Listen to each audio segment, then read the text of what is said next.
Hi, I'm Stefan, the BMW DIY guy, and do you need a new low-profile floor jack that's electric? Let me show you.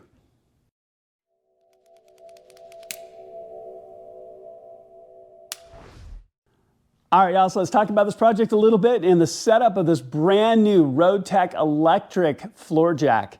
Now, I had a chance to go to SEMA this year, and as I was walking along and I looked over as I was walking past their booth, I was like, why do your floor jacks look different? I need a new one anyway. So I walked over to talk to him and just blown away by what I was looking at.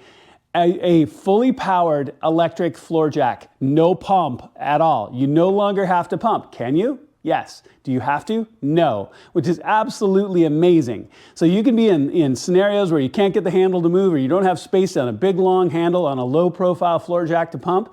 You don't have to anymore. RoadTech's really proud of this new product. They even won awards at SEMA for it. So I'll be honest with you, I knew I needed to have one. So let's go ahead and take a look at it. It just arrived, so you're gonna walk through with me, taking it out of the box, and we're gonna get it all set up, and I'll demo it here on my M2. I am really excited to have this in my car, or have this in my garage, and I can use on my car. All right, let's take a look. All right, so this is what it looks like when it arrives, and I went ahead with the 6,000 pound, and they also have a 7,000 pound model. They look essentially the same.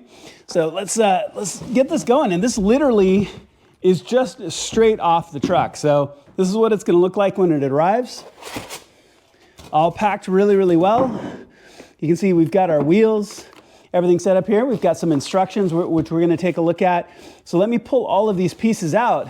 But the cool thing about this really is this part right here. Fully powered. This is gonna be so cool to get set up. So let me get all the parts and pieces out of the box, and we're gonna walk through getting this set up, and then we'll demo it. All right, so out of the box, this is not light, I'll tell you that. So I've rested it on the foam from the inside of the box just to get it up off the ground so we can put the wheels on. They very conveniently have included a wrench that you can use to go ahead and set these on. So you're just gonna take all four wheels, big ones go on in the back, small ones, and they look like they all go the same direction, go on the front. You've got 4 bolts that you'll just simply, you'll tighten in with this wrench, and then that will be set. And then we'll talk about getting the handle attached and the safety pin removed, and then you're pretty much gonna be good to go. All right, so the wheels are on, and I went ahead and grabbed a 14mm wrench, a little bit longer handle, because with the thread lock on these bolts, the short one they provide is great. It just takes longer than you might like. So I just used a 14mm socket and got that, or wrench, and got that right done.